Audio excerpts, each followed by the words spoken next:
इस खबर को टकटकी लगाकर देखिए, ये है हुजूर के 18 घंटे काम करने का नतीजा। पिछले कुछ ही महीनों में इंडियन स्पेस रिसर्च ऑर्गेनाइजेशन यानी इसरो के कम से कम 120 वैज्ञानिक और टॉप अफसरों ने इस्तीफा दे दिया है।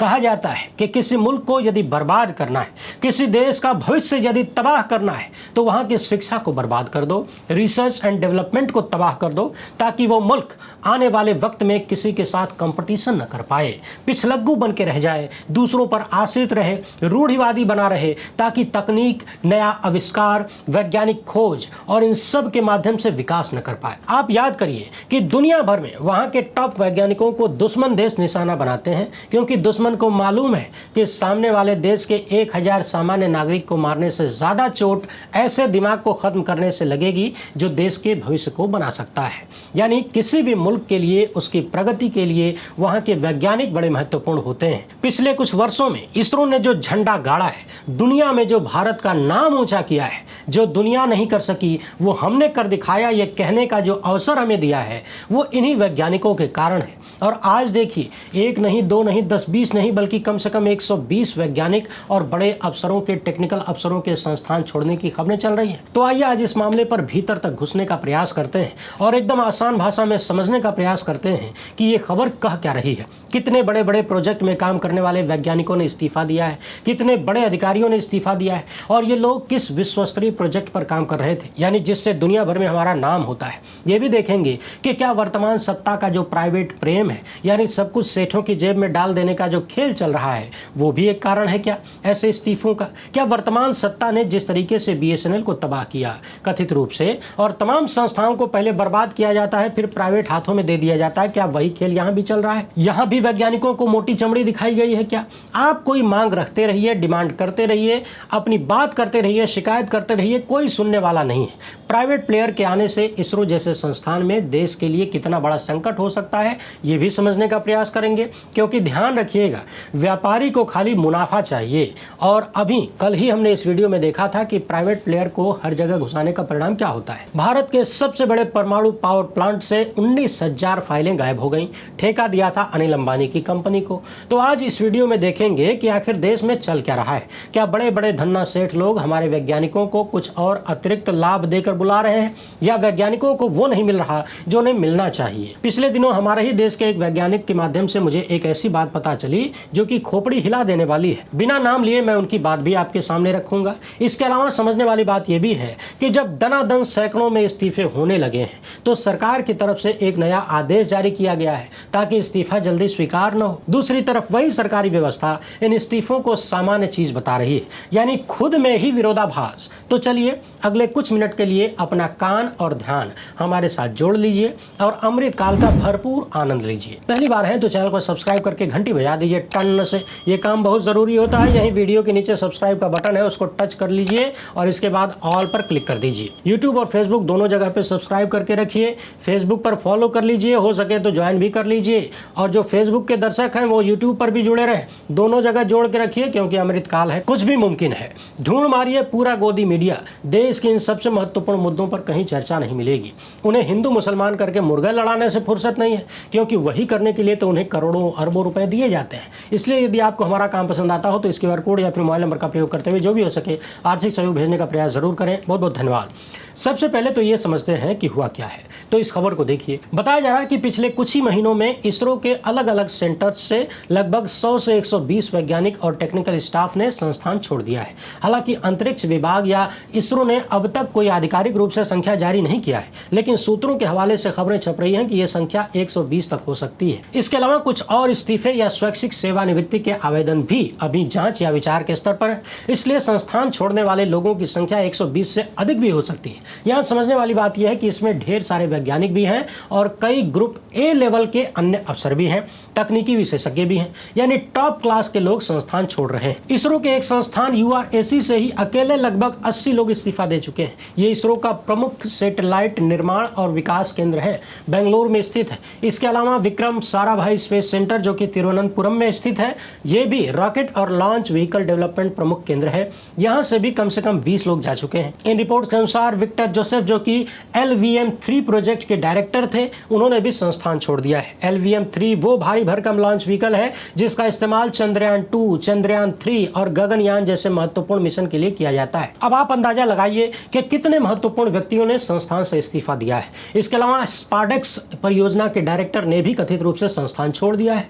चंद्रयान-3 से जुड़े हुए एक युवा अधिकारी जिन्हें बेहद प्रतिभाशाली अफसर के रूप में बताया जा रहा था, उनका नाम और पद सामने नहीं आया है, लेकिन खबर है कि उन्होंने भी संस्थान छोड़ दिया है। यानी बेहद महत्वपूर्ण प्रोजेक्ट्स पर काम करने वाले साइंटिस्ट और अफसर इस्तीफा देकर जा रहे हैं। इन घटनाओं से कहीं न कहीं सरकार भी डिस्टर्ब हुई है और इसके बाद डिपार्टमेंट ऑफ स्पेस ने 14 जुलाई 2026 को एक इंटरनल मेमोरेंडम जारी किया और इसका उद्देश्य है गगनयान तथा दूसरे महत्वपूर्ण राष्ट्रीय मिशन से जुड़े वैज्ञानिक और अन्य अधिकारियों के इस्तीफे तथा स्वैच्छिक सेवानिवृत्ति को नियंत्रित करना। यानी अधिकारी इस तरह से इस्तीफा देकर न निकल जाए, रिटायरमेंट न ले लें। इन चीजों को कंट्रोल करने के लिए सरकार की तरफ से मेमोरेंडम जारी करना पड़ा है। इसमें कहा गया है कि ग्रुप ए वैज्ञानिक और टेक्निकल स्टाफ के इस्तीफा, VRS और संस्थान छोड़ने के अनुरोध की तेजी से संख्या बढ़ी है, जिसके कारण राष्ट्रीय महत्व के परियोजनाओं के क्रियान्वयन पर गंभीर प्रभाव पड़ा है।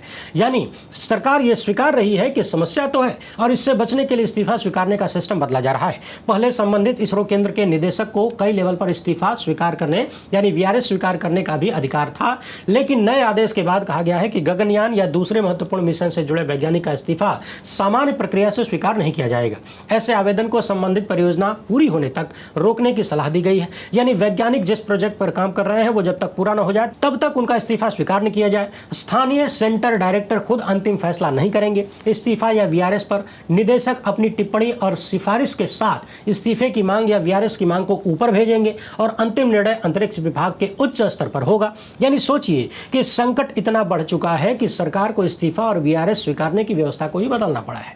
2020 में इसरो सेंटर के डायरेक्टर को ये सारे अधिकार दिए गए थे और अब वो अधिकार छीन लिए गए हैं। अब इस मामले पर इसरो अध्यक्ष V नारायण ने कहा है कि बड़ी संख्या में लोगों का किसी संगठन से जाना सामान्य प्रक्रिया का हिस्सा हो सकता है। नया मेमोरेंडम लोगों को रोकने के लिए नहीं है। इसका उद्देश्य बस इतना है कि उनके चले जाने से महत्वपूर्ण परियोजना प्रभावित न हो। कोई अधिकारी जाएगा तो दूसरा जिम्मेदारी संभालेगा। हम ऐसी स्थिति से निपटने और परियोजनाओं की निरंतरता बनाए रखने की व्यवस्था कर रहे हैं। यानी इसरो के जो प्रमुख हैं उन्होंने भी स्वीकार किया है कि समस्या है, लेकिन लोगों के छोड़कर जाने से मिशन नहीं रुक जाएगा। यदि आप इसरो के कुल कर्मचारियों की संख्या देखें तो खबरों के अनुसार 14,600 से ज्यादा है। ऐसे में 100 या 120 के चले जाने से कितना असर पड़ जाएगा, ये सवाल आपके मन में भी तो होगा। तो इसे ऐसे समझिए कि कुछ मामलों में संख्या महत्वपूर्ण नहीं होती, व्यक्ति महत्वपूर्ण होता है। एकदम आसान उदाहरण में देखें तो मान लिया कि लोकहित इंडिया में इस चैनल की टीम में 5 लोग हैं, एक मैं हूं, बाकी 4 एडिटर, कैमरामैन, अन्य लोग हैं, सहयोगी हैं। यदि कभी ऐसा हो कि उन 4 में से कोई एक चला जाए तो ज्यादा प्रभाव होगा, दिक्कत आएगी, समस्या आएगी, या फिर मैं चला जाऊं तो ज्यादा प्रॉब्लम होगी। क्योंकि यहाँ मुख्य कार्य और मुख्य जिम्मेदारी मेरी है। कभी किसी कारणवश 4 को जाना पड़े, 4 के चारों को जाना पड़े, तब भी मैं कुछ संभाल सकता हूँ, बहुत कुछ संभाल सकता हूँ। लेकिन अगर मैं चला जाऊं तो बाकी के 4 मिलकर कुछ भी नहीं कर पाएंगे। तो संख्या भले ही उनकी 4 है, लेकिन जब जिम्मेदारी और कार्य की बात आएगी तो 4 से ज्यादा 1 का महत्व समझ में आएगा।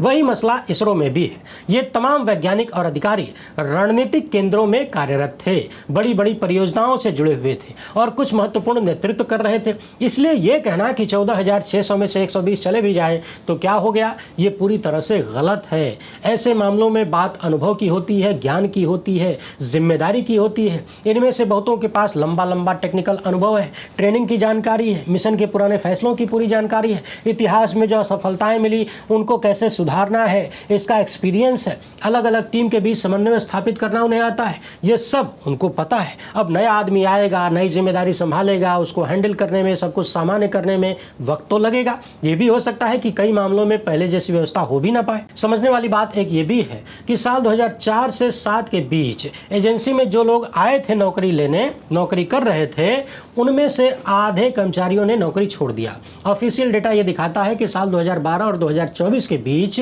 लगभग 700 कर्मचारियों ने इस्तीफा दिया। यानी 2 साल पुरानी सरकार के, यूपीए सरकार, कांग्रेस सरकार के, और 10 साल अमृतकाल के बीच 700 से ज्यादा कर्मचारियों ने इस्तीफा दे दिया। अब अमृतकाल में ऐसा क्या विशेष है कि दनादन हमारे वैज्ञानिक नौकरी छोड़ रहे हैं, इसका अंदाजा आप लगाते रहिए। और सोचिए कि भारत जैसे देश में इसरो जैसे संस्थान के अगर इतने सारे वैज्ञानिक और टेक्निकल अफसर संस्थान छोड़ के जा रहे हैं तो ये देश के लिए कितना बड़ा नुकसान है। अब सवाल ये उठता है कि क्यों जा रहे हैं। तो रिपोर्ट जो कहती हैं, जो चर्चाएं चल रही हैं, उन पर आने से पहले मैं आपको एक घटना बताता हूं। कुछ महीने पहले इसी देश के एक बड़े संस्थान के वैज्ञानिक के माध्यम से मुझे बताया गया कि वैज्ञानिक काफी खुन्नस में थे, वो व्यक्तिगत रूप से बहुत खुन्नस में थे और उनकी भड़ास बहुत ज्यादा थी। अपनी भड़ास निकालते हुए कहते हैं कि ऐसा लगता है सत्ता में बैठे हुए कुछ लोग सुपारी लेके व्यवस्था को बर्बाद करने में लगे हैं। वो चाहते ही नहीं कि देश में कुछ आविष्कार हो। देश के वैज्ञानिक बहुत कुछ बनाना चाहते हैं, बना रहे हैं, बनाने के प्रयास में हैं, लेकिन उनको संबंधित चीज़ें, सुविधाएं उपलब्ध नहीं कराई जाती। छोटे छोटे बजट के लिए भी लंबा इंतजार करना पड़ता है और जिस तरीके से इंतजार करवाया जाता है, डिले किया जाता है, टाला जाता है, वो हरकतें कहीं ना कहीं इस तरफ इशारा करती हैं कि क्या ये सब कुछ जानबूझ के किया जा रहा है ताकि देश के रिसर्च और डेवलपमेंट को बर्बाद किया जा सके, हम कुछ नया आविष्कार न कर सकें, ताकि विदेशों पर निर्भरता बनी रहे। बहरहाल एक चर्चा ये भी चल रही है कि निजी अंतरिक्ष कंपनियां जो हैं वो भी वैज्ञानिकों को अच्छा खासा वेतन देकर, बड़े बड़े प्रस्ताव देकर बुला रही होंगी। विदेशों में भी कई कंपनियां ऐसी हैं जो कथित रूप से ऐसा कर रही होंगी। अब आपके मन में सवाल उठना चाहिए कि अगर प्राइवेट कंपनियां हमारे सरकारी वैज्ञानिकों को बढ़िया वेतन देकर बुला सकती हैं तो क्या सरकार उन्हें कम वेतन दे रही है, कम सुविधाएं दे रही है? यदि ऐसा है तो उन्हें सरकार से कहना चाहिए। तो अब आप खुद ही बताइए कि कम वेतन की समस्या को लेकर पिछले 12 साल में जितने लोगों ने आवाज उठाया है उनके साथ क्या क्या किया गया है? क्या किसी की सुनवाई होती है? संस्थान में तमाम समस्याओं को लेकर आप लिखते रहिए, सवाल उठाते रहिए, समस्याएं गिनाते रहिए। समस्या सुधारने के बजाय आपको सुधार दिया जाएगा। चर्चा ये भी है कि हो सकता है वेतन की कमी, काम के दबाव, प्रमोशन आदि की समस्याएं भी आ रही हों। यदि ऐसा है तो ऐसी समस्याएं इस्तीफे का कारण न बने, वीआरएस का कारण न बने, ये जिम्मेदारी किसकी है? सरकार की। और अमृतकाल में आप जानते हैं कि सरकार किसी की सुनती नहीं। सरकार सुनती है तो किसकी? ज्यादातर सेठों की। हर जगह प्राइवेट प्लेयर को घुसाना है। पिछले दिनों हमने देखा है स्मॉल सैटेलाइट लॉन्च व्हीकल की पूरी तकनीकी निर्माण, मार्केटिंग और लॉन्च संचालन उद्योग को ठेके पर देने के लिए बोली लगी थी। इसमें प्रधानमंत्री के परम मित्र भी थे, हालांकि उनको ठेका मिला नहीं कथित रूप से। अब क्यों नहीं मिला, ये चौंकाने वाला मामला है। इसी तरह पीएसएलवी की टेक्नोलॉजी ट्रांसफर को लेकर भी प्रक्रिया चल रही है। अभी 18 मई 2026 को ही पीएसएलवी की पूरी तकनीक प्राइवेट हाथों को ट्रांसफर करने के लिए जुगाड़ निकाला गया है। अब आपको बता दें कि ये जो पोलर सैटेलाइट लॉन्च व्हीकल है पीएसएलवी, ये इसरो का सबसे भरोसेमंद एक्सपीरियंस्ड वर्क हॉर्स रॉकेट माना जाता है।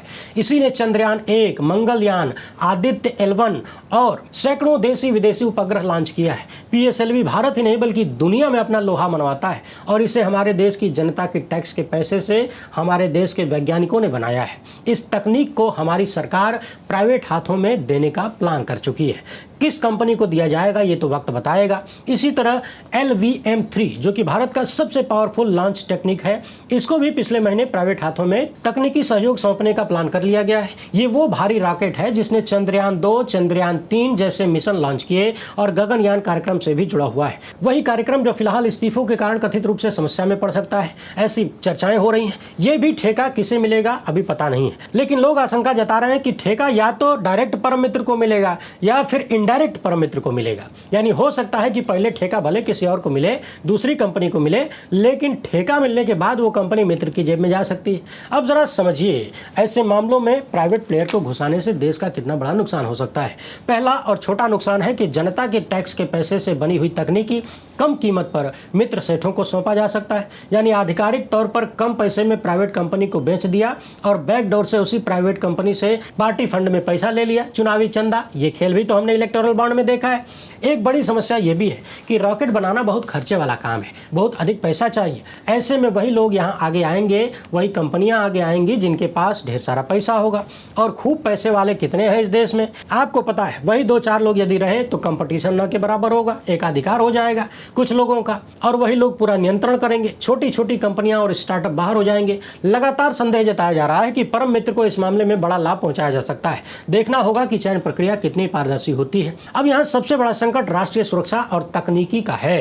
अभी कल ही हमने इस खबर में बताया था, दिखाया था कि कैसे सरकार ने पावर प्लांट के भीतर निर्माण का ठेका अनिल अंबानी की प्राइवेट कंपनी को दे दिया, उसने किसी और को डाटा का ठेका दे दिया और फिर 19,000 फाइलें लीक हो गई। समझने वाली बात यह है कि रॉकेट तकनीक डुअल यूज होती है। अंतरिक्ष में लॉन्च और मिसाइल टेक्निक में कई चीजें एक समान होती हैं। यदि इसकी डिटेल, इसकी जानकारियां गलत हाथों में चली गई या विदेशी लोगों के हाथों में चली गई तो राष्ट्रीय सुरक्षा प्रभावित हो सकती है। प्राइवेट कंपनी के कर्मचारियों पर आप कितना भरोसा करेंगे? वहां जवाबदेही और जिम्मेदारी कम होगी। पता चला विदेशी दुश्मन ने प्राइवेट कंपनी के कर्मचारी को खरीद लिया या ब्लैकमेल करके जानकारी चुरा ली। यहाँ तो सरकारी वाले भी कई बार बिके हुए पकड़े जा रहे हैं, पाकिस्तान के लिए जासूसी कर रहे हैं, हमारे देश की सूचनाएं वहां लीक कर देते हैं। ऐसे में प्राइवेट वालों पर कितना भरोसा किया जाएगा? एक समस्या और है, जब इसरो जैसे संस्थान में रॉकेट लॉन्चिंग में निजी ऑपरेटर आएंगे तो क्या वो देश के लिए काम करने आ रहे हैं? बिल्कुल नहीं। उनका टारगेट है मुनाफा कमाना, और वो मुनाफा कमाने के लिए पहले उन लोगों को प्राथमिकता देंगे जो ज्यादा पैसा देंगे। किसी विदेशी कंपनी को या किसी अन्य देश को कोई सैटेलाइट लॉन्च करवाना है, वो ज्यादा पैसा दे रहा है तो पहले उसका लॉन्च कर देंगे और हमारे यहाँ का सरकारी सैटेलाइट बैठा रहेगा इंतजार में। यानी मौसम की स्थिति जानने वाला, आपदा प्रबंधन वाला, कृषि, शिक्षा, संचार और छोटे सरकारी वैज्ञानिक उपग्रह जो हैं उनकी लॉन्चिंग पीछे ढकेली जा सकती है, टाला जा सकता है, क्योंकि सेठ को क्या कमाना है? पैसा। यानी राष्ट्रीय मिशन कमजोर पड़ सकते हैं। इसके अलावा जब कुछ ही लोगों के हाथ में पूरा कंट्रोल होगा, वही एकाधिकार करेंगे, तो फिर वो कई गुना कीमत भी वसूल सकते हैं बाद में। याद है ना, जिसने हमको आपको मुफ्त में मोबाइल सिम बांटा था, फ्री इंटरनेट दिया था, आदत खराब किया था, अब वो आपके साथ क्या कर रहा है, कैसे लूट मचा रहा है? एक समस्या और है, प्राइवेट धन्ना सेठ रॉकेट की लागत घटाने के लिए, कम समय में ज्यादा रॉकेट बनाने के लिए, ज्यादा परीक्षण के लिए, ज्यादा लाभ पाने के लिए दबाव में काम करवा सकते हैं। छोटी सी गलती हुई तो बड़ा नुकसान हो सकता है।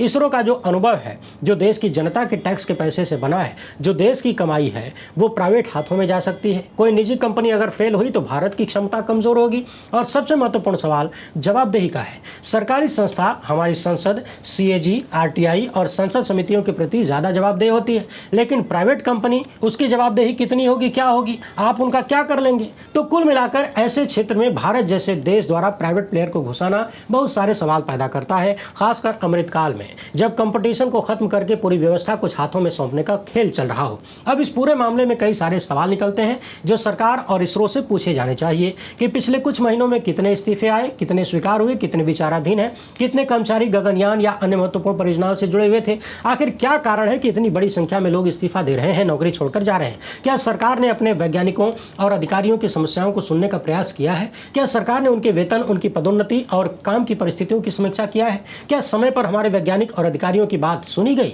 उनकी समस्या का निवारण करने का प्रयास भी हुआ, या फिर वो बोलते रहे और सरकार के कानों में जू नहीं रहेंगी? क्या किसी मिशन के परीक्षण या समय सीमा पर अधिकारियों के जाने से, वैज्ञानिकों के जाने से कोई असर हुआ है? नया नियम बना के केवल इस्तीफा रोकना क्या समाधान है, या कर्मचारियों की समस्याओं का समाधान भी निकाला जाएगा? ये सवाल इसलिए महत्वपूर्ण है क्योंकि वैज्ञानिकों का काम क्रिएटिव होता है, और क्रिएटिविटी तभी निकलती है जब आप दिल से, आत्मा से, पूरे मन से काम करते हैं। जबरदस्ती क्रिएटिविटी नहीं आती है। आप बढ़िया से बढ़िया, बड़े से बड़े गायक को बुला लीजिए, उसकी कनपटी पे कट्टा सटा दीजिए और कहिए कि गाओ, खूब बढ़िया गाना गाओ, या फिर खूब बढ़िया कविता लिख दो, और देखिए उसका प्रदर्शन सबसे घटिया निकलेगा, क्योंकि क्रिएटिविटी भीतर से निकलती है, और भीतर से निकलने वाली चीज जबरदस्ती नहीं निकलती है। वैज्ञानिक का काम आविष्कार है, आविष्कार भीतर से आता है। जबरदस्ती इस्तीफा न स्वीकार करके या डरा धमका के आप उन्हें नौकरी पर टिका के रख तो सकते हैं, लेकिन उनसे आविष्कार नहीं करवा सकते। बाकी देखते जाइए, जिस देश में लाखों की संख्या में स्कूल बंद हो रहे हैं, यूनिवर्सिटी तबाह हो रही है, सबसे बड़े परमाणु पावर प्लांट की फाइलें चोरी हो रही हैं, लीक हो रही हैं, राम मंदिर में डकैती हो रही है, वहां 100-120 वैज्ञानिकों के इस्तीफे पर कितना गौर किया जाता है? जहां दिल्ली में देश के जाने माने शिक्षाविद, इंजीनियर और साइंटिस्ट सोनम वांगचुक 18 दिन से आमरण अनशन पर है, सरकार के कानों में जू नहीं रेंग रही, जहां शर्म, हया, लाज तीनों का कॉकटेल बना के पिया जा चुका है। अब वैज्ञानिक के मामले में आपको सत्ता से क्या उम्मीद है, कमेंट बॉक्स में लिखिएगा। वीडियो पसंद आई हो तो ज़्यादा से ज़्यादा लोगों तक पहुँचाएं। पहली बार है तो चैनल को सब्सक्राइब कर लीजिए। हमसे जुड़ने के लिए बहुत बहुत धन्यवाद। जय हिंद।